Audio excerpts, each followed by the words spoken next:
दूसरी और तीसरी कैटेगरी है यानी कि 25 to 30 एज और 30 to 40 एज।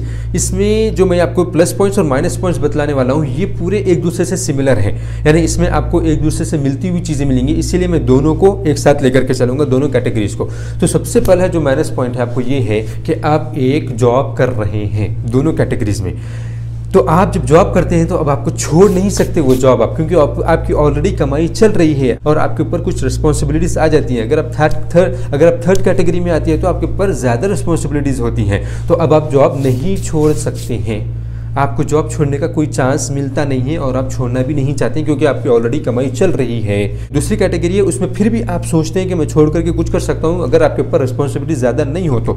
लेकिन जो तीसरी कैटेगरी है उसमें तो आप छोड़ ही नहीं सकते क्योंकि ऑलरेडी आपके ऊपर रिस्पॉन्सिबिलिटीज आ जाती हैं। अगर आपके ऊपर रिस्पॉन्सिबिलिटीज नहीं भी आती हैं तो आप खुद एक अपना करियर बनाना चाहते हैं, राइट। तो ये एक सबसे बड़ा डिसएडवांटेज होता है, माइनस पॉइंट है। दूसरा माइनस पॉइंट या फिर डिसएडवांटेज ये है कि आप एक कंफर्ट जोन में रहते हैं, यानी आप अगर तीसरी कैटेगरी में आते हैं तो आप 10 साल से आप एक कंफर्ट जोन में है। कंफर्ट जोन यानी कि आप वहाँ पर कोई रिस्क नहीं ले रहे हैं, आपको आदत ही नहीं है रिस्क लेने की, आपको आदत ही नहीं है कोई सोचने की, कोई नई चीज़ करने की, कोई एक नया चैलेंज लेने की आपको आदत ही नहीं है।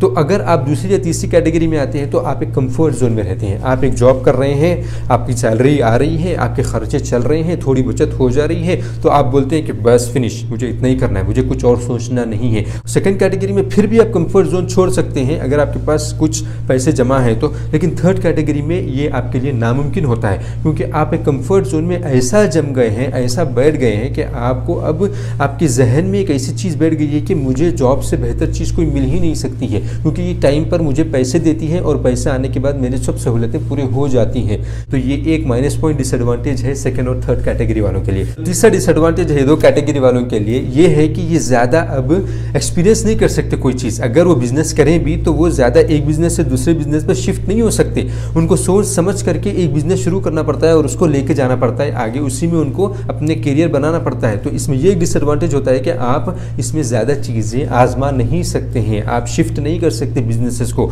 अगर एक बिजनेस नहीं चला तो दूसरा बिजनेस, तीसरा बिजनेस, ऐसा आप शिफ्ट नहीं कर सकते। ये भी एक डिसएडवांटेज होता है ये दो कैटेगरी वालों के लिए। सेकेंड कैटेगरी हमेशा मैं बतला रहा हूँ कि हर एक डिसएडवांटेज या एडवांटेज में उसको ज़्यादा फायदा है, उसके लिए कम रिस्क है, वो ज़्यादा कम कंफर्ट जोन में रहा है तो वो छोड़ भी सकता है, वो ज़्यादा एक्सपीरियंस भी कर सकता है क्योंकि उसके पास थोड़ा सा टाइम है। लेकिन थर्ड कैटेगरी वालों के पास टाइम नहीं होता है। अब मैं आपको इन दो कैटेगरीज के फायदे बतलाऊंगा कि इनके क्या प्लस पॉइंट्स हो सकते हैं। सबसे पहला प्लस पॉइंट या एडवांटेज ये है कि आपके पास एक्सपीरियंस बहुत ज़्यादा है, यानी आपने सीख लिया है कि किस तरीके से बिजनेस करना है, क्या क्या चीज़ें, कौन कौन लोग हैं जो धोखा देते हैं, आपको पता चल गया कि मुझे बिजनेस इस तरीके से करना है। और जो थर्ड कैटेगरी वाले होते हैं 30 to 40, उनके पास और ज़्यादा एक्सपीरियंस होता है, तो उनका जो एक्सपीरियंस है उसको लेकर के वो आगे बढ़ सकते हैं। ये एक प्लस पॉइंट है ये दोनों कैटेगरीज वालों के लिए। सेकेंड प्लस पॉइंट है वो ये है कि आप एक आज़ाद हैं, यानी आपको अब आपके वालिदैन रोकेंगे नहीं कुछ करने से क्योंकि आप खुद एक इंडिपेंडेंट हो चुके हैं, आप खुद कमाने के लायक हो चुके हैं, आपने खुद दुनिया देखी हुई है। तो आपको आपके रिश्तेदार नहीं रोकेंगे, आपके बड़े नहीं रोकेंगे, आपके पेरेंट्स नहीं रोकेंगे, वो लोग बोलेंगे कि करो जो करना चाहते हो। आपके पास एक अथॉरिटी हो जाती है, आप एक आज़ाद हो जाते हैं ये करने के लिए। ये एक आपको दूसरा प्लस पॉइंट होता है। तीसरा प्लस पॉइंट ये होता है कि आपको पता चल जाता है कि कौन से बिजनेस में मुझे धोखा होगा और कौन से बिजनेस में मुझे धोखा नहीं होगा। आपको यहाँ पर लोगों को पहचानने में आसानी हो जाती है। एक्सपीरियंस की वजह से आप लोगों में डिफरेंस कर सकते हैं कि ये मुझे धोखा देगा और ये मुझे धोखा नहीं देगा। तो ये थे दूसरे और तीसरी कैटेगरी के एडवांटेजेस और डिसएडवांटेजेस। जैसे मैं आपको वीडियो के पहले बतला दिया हूं कि अगर एडवांटेजेस और डिसएडवांटेजेस की बात करूं तो बहुत ज़्यादा है, लेकिन मैंने आपको मेजर एडवांटेजेस और मेजर डिसएडवांटेजेस इन 3 कैटेगरीज के बतलाए हैं ताकि आपको आइडिया हो जाए कि ये एज में आपको बिजनेस करना है और ये एज में आपको जॉब करते हुए बिजनेस किस तरीके से आपको शिफ्ट करना है बिजनेस की तरफ, आपको ये आइडिया हो जाए। मैं जो सबसे बेहतरीन कैटेगरी मानता हूँ वो है 18 to 25 ईयर्स एज की जो कैटेगरी है वो सबसे बेहतरीन और सबसे अच्छी कैटेगरी है। अगर आपको उसमें सब सपोर्ट करें, आपको कोई रोके नहीं, आपको कोई धोखे वाला ना मिले और आप चाहते हैं कि मैं कुछ करूं, मैं कुछ बनूं, अगर उस वक्त में आपको समझ में आ जाए कि मुझे कुछ करना है, क्योंकि उस वक्त में 99.9% लोगों को समझ में नहीं आता है उस एज में।